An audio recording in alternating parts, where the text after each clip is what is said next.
Selamat pagi anak ibu kelas 12.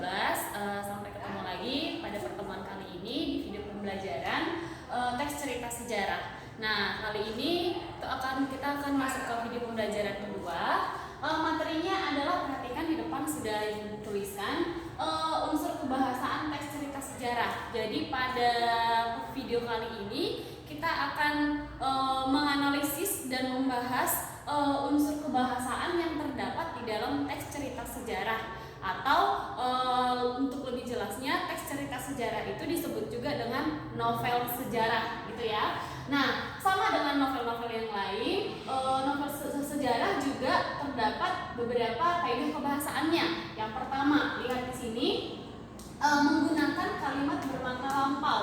Nah, bermakna lampau itu berarti bermakna lalu, ya kan? Karena sejarah bicara tentang bahasa lalu, masa lalu, maka nanti kalimatnya itu harus terdapat kalimat yang mengandung makna lampau. Contohnya gimana, Bu? Contohnya lihat di sini ada sebuah kalimat dibuatkan, prajurit itu diperintahkan menuju kerajaan. Nah, kalau kita temukan kalimat seperti ini, berarti dalam pikiran kita adalah, oh, ini berarti kalimat pada yang terjadi di masa lalu. Kenapa kita sebutkan ini kalimat pada masa lalu? Karena ada kata prajurit sama kerajaan, ya kan? Kenapa kalau zaman ini kita tidak mengenal kerajaan-kerajaan lagi seperti itu. Jadi masuk bermakna lampau. Yang kedua, menggunakan konjungsi temporal. Konjungsi temporal, namanya konjungsi itu adalah kata penghubung atau kata sambung. Kalau yang dinamakan dia konjungsi berarti menyambungkan dari kalimat kata yang satu sama kata yang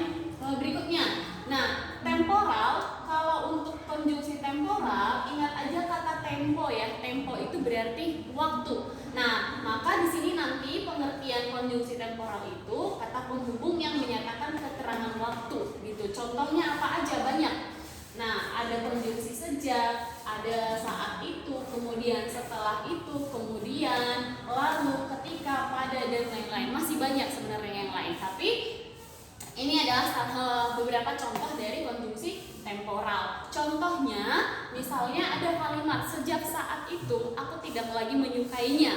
Berarti ada kata sejak. Kalau ada kata sejak itu masuk ke konjungsi temporal. Nah, yang ketiga, ada verba material dan verba mental. Mental ya. Nah, di sini yang perlu kita garis bawahi adalah verba. Nah, beberapa kata dalam bahasa Indonesia itu ada banyak. Ada verba, ada adjektiva, ada numerial, kemudian ada masih banyak lagi yang lain. Salah satunya yang kita temui di sini adalah verba. Verba itu adalah kata kerja. Iya, di bahasa Inggris juga pasti sudah belajar yang namanya verba gitu ya. Nah, tetapi terkhusus di sini kita akan menemukan dua jenis verba. Yang pertama verba material dan kedua verba mental. Verba material itu gimana, Bu, maksudnya? Nah, verba material itu adalah kata kerja yang menunjukkan aktivitas fisik. Nah, jadi kalau yang namanya kata kerja berarti banyak ya. Kalau dalam fungsi kalimat dia predikat, biasanya itu masuk kategori verba, kata-kata kerja. Tetapi di sini verba material lebih ke menunjukkan aktivitas fisik. Misalnya berlari, menulis, menembak. Nah, itu kan kalau misalnya ada kata kerja di sini, misalnya contoh kalimat di sini, mencangkul, duduk, menembak. Nah, menembak, kalau menembak kan berarti tangannya main ya, fisiknya kelihatan, tubuhnya gerak. Maka itu dikatakan verba material. Nah, yang kedua masuk ke verba mental.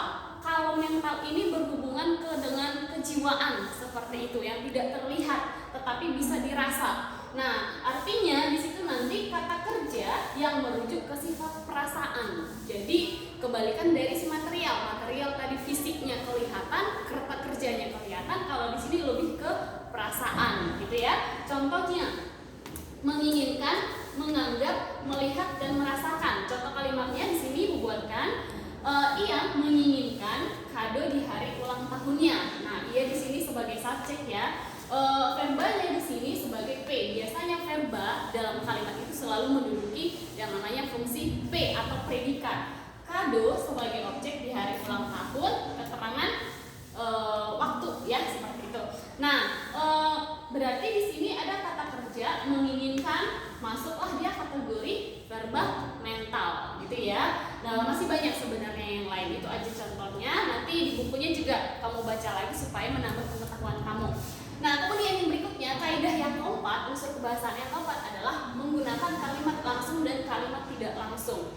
Kalau kalimat langsung ini sama itu dengan berdialog, pernah berdialog ya dengan teman-teman kamu atau dengan orang tua atau dengan siapapun, pasti setiap hari kamu melakukan percakapan, dialog, percakapan antara dua orang atau lebih. Nah, kalau tidak langsung ini sama itu dengan prolog ataupun epilog, pengantar gitu. Jadi dari kalimat langsung bisa kita ubah menjadi kalimat langsung gitu. Nah, karena di novel dia ada tokoh-tokohnya, maka nanti mereka harus berdialog ya kan. Jadi yang pertama contohnya di sini, mana suratku di atas meja nak, jawab ibu. Ini adalah contoh dialog atau contoh dari kalimat langsung. Sedangkan contoh kalimat tidak langsung itu, contohnya Riung menyatakan bahwa ia masih bingung. Nah, seharusnya kalau dari kalimat ini kan bisa kita ubah, kalau dialog ya, Riung titik 2, ia masih bingung, diapit tanda petik, itu baru kalimat langsung. Tapi kalau kalimat langsungnya ketika diubah menjadi Riung menyatakan bahwa ia masih bingung. Atau kalau misalnya dari kalimat langsung di sini kita ubah menjadi kalimat tidak langsung, mana suratku, kita ubah menjadi kalimat tidak langsung, dia bertanya atau dia menanyakan keberadaan suratnya, itu baru kalimat tidak langsung gitu ya. Nah, yang terakhir unsur kebahasannya adalah menggunakan kata sifat. Nah, kata sifat di sini lebih merujuk kepada descriptive language gitu. Nah, apa penggunaan kata sifat ini? Biasanya itu digunakan untuk menggambarkan tokoh, keadaan si tokoh, tempat, dan suasana gitu ya. Nah, jadi ada 5 ya. Jadi ada 5 unsur kebahasaan teks cerita sejarah. Nah, sampai sini dulu yang kita bahas materi kita hari ini. Tugas kamu di rumah itu adalah membaca dan memahami kembali tentang unsur kebahasaan teks cerita sejarah. Sudah ada di buku paket.